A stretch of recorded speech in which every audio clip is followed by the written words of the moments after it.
Hello humans, it's just Martine and welcome to the start of another weekly reading vlog.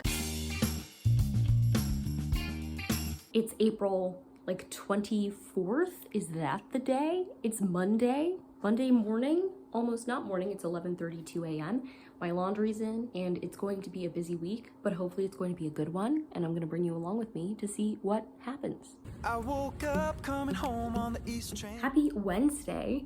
It was a big day today. I turned in my last paper for the semester, attended my last class for the semester, and finished up my grading for the semester.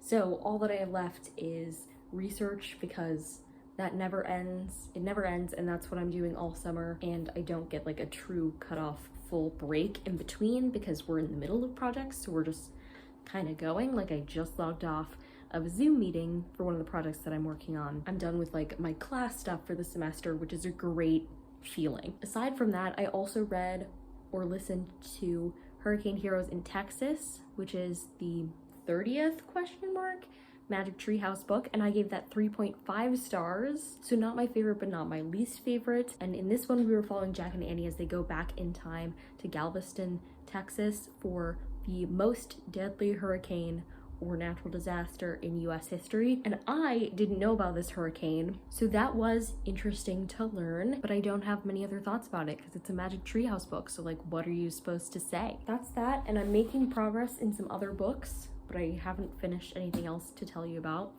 And tonight, I'm supposed to go to a professional soccer game, my first one ever, because it's happening really close by. And so some of my friends in the program were like, do you want to go? And I was like, sure, yeah, because I knew my last paper would be due today, so this would kind of be an end of semester celebration, and I might get rained on doing that, but that's okay because I've got my otter compression socks on. They're holding hands, and so nothing can really stop me. That's the update. Around the 305.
Substitution for Inter Miami. Out number 16, Robert Taylor. In number 30.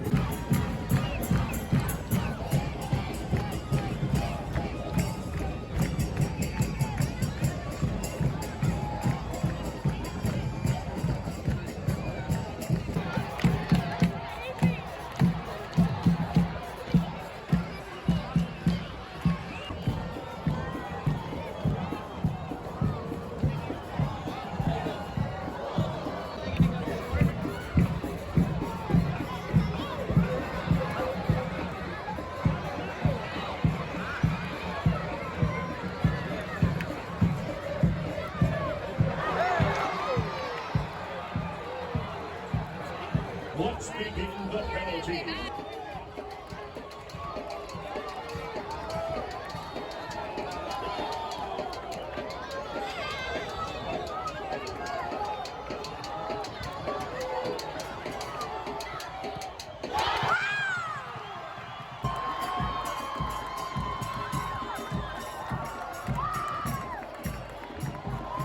Happy Thursday. Sorry for all the sports clips for those of you who don't care. I didn't think I would care as much as I did last night either. So my first professional soccer game was so fun. it was crazy because, okay, we got there a couple minutes late. And so in the 3rd minute, one of the teams scored and then nobody else scored until the 89th minute. And if you don't know, in soccer, they typically play 90-minute games. So then it was tied in like the last minute of the game. And since it was a cup game, they went into overtime. They needed both halves of overtime. In the second half of overtime, I watched a team score on themselves, which was hilarious and horrifying in equal measure, especially because it was the team I was rooting for. So then they were losing because they put the ball in their own goal anyway, but then they quickly made up for it. So it was tied again by the end of overtime. And so they went into penalty kicks. So I got the whole shebang, the whole soccer experience, everything that is possible to experience. Overtime, the penalty kicks, and it was so much fun, and the team I was rooting for won, so that's even better. And as you might have been able to tell from some of the clips, the pep band for the team was bumping the whole time. It made my brain feel so nice. The beats they were using, just,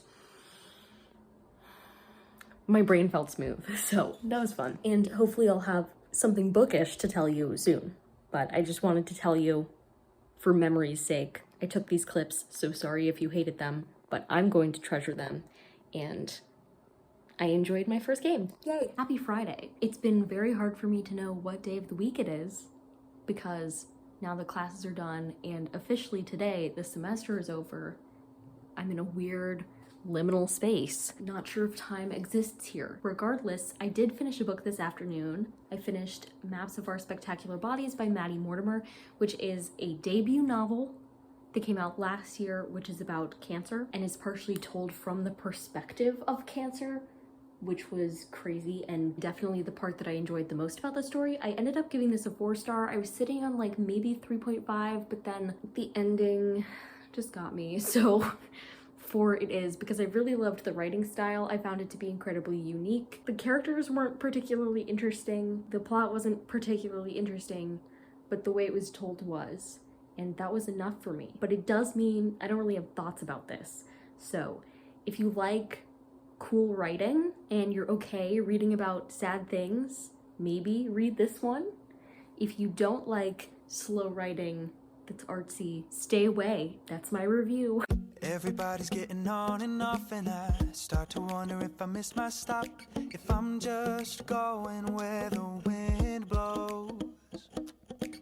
Cause you know I'd never make this up. I've never been the type to push. Happy Saturday. This morning I finished up my read of I Who Have Never Known Men by Jacqueline Hartman, which is translated from the French and is a short 208-page book about this girl who grows up in this bunker of women. They don't know how they got there, and then one day they get out and they realize maybe they're not on Earth. And it's really just an exploration of humanity and love and like what being a human means and whether or not you're human if you have a lot of things taken away from you. Like all the other women in the bunker where this girl grew up had been taken from previous lives where things were like normal, but this girl has only ever known the bunker, and so in some ways she's fundamentally different from them. So it was like an exploration of that, which was interesting. And this had the vibes of like the first half of Never Let Me Go by Kazuo Ishiguro, which is one of my favorite books. But in Never Let Me Go, you get answers. And here you don't. But I was fine with that. So I don't know, maybe on a reread, it would go up to 5 stars, but this first read through was a 4 stars. Interesting fact, even though I really love Never Let Me Go, the first time I read it, I gave it 4 stars. And I did really like it. It just wasn't a 5-star at the time. But when I reread it for a class, I gave it 5 stars then. So, you know, who knows with this one. But for now, 4 stars. I'm hoping to finish up a couple more books this weekend since it's the end of Realmathon and also the month. That was the closest I was to the end of a book. So we'll have to see. I'm in the middle of 3 other books right now. We'll see what we can do this weekend. I promise you it makes sense, but for me to describe it doesn't make sense. Okay, Sunday night, 7:49 p.m. and I totally did it. I finished all 3 books. I'm only going to talk to you about one because 2 others were for totally different things. And I neglected to consider that when I told you I had 3 books to finish, but I did finish 1 book. And this book, it wasn't short, but I've been reading it the past 5 days, and that's Micro by Michael Crichton and Richard Preston. I didn't know, but found out from reading the author things that this was the book Michael Crichton was writing when he passed away. I didn't know he wasn't alive anymore, but apparently he's not. And he was well into the process of writing this book when he passed away. And so Richard Preston was chosen as the person to finish writing it. So it wasn't a like co-author situation. It was like, no more Michael Crichton. This dude's gonna handle it. So this one was a bit of a weird experience for me. The research, incredible. The setting, it takes place largely in Hawaii in a rainforest, incredible. The characters, interesting. They're all different types of biology related students. And even in the beginning, there's not only a map, but also a list of the graduate students, which I found incredibly helpful as I was getting oriented to the story. And so they range from like an ethnobiologist studying medicines used by indigenous peoples, to an arachnologist, to an expert in venoms, to an entomologist and coleptorist, a botanist who studies plant hormones, a biochemist studying pheromones, etc. So this was an interesting group of people. Very unfortunate things happened to them. But I will say that the back misled me as to what this book was about. And if you look at the cover, if you look at it and think, what can I try and infer from what this cover is telling me, then you won't fall into the same trap that I did. But I, for some reason, didn't think about that at all. I read the back and I had this picture in my mind of what it would be like. And I was wrong, and for that reason, it's getting a 3.5 instead of something higher. Okay, listen, a book doesn't have to be what I'm expecting or wanting it to be for it to be still an incredible, enjoyable read. Unfortunately, the direction this went was something I actively dislike. So that was the problem, and it does happen 100 pages in, but I'm going to spoil it for you because I truthfully believe that this is something you need to know going into this book. Because if you have had a childhood at all similar to the one I had, then you'll want to know this happens too. The biologists all get shrunk. They become micro, and then they're dropped in a rainforest. And so it was a little too Honey, I Shrunk the Kids for me. If you know, you know. It was like Honey, I Shrunk the Kids, but even more dangerous because they're not dropped in the front lawn.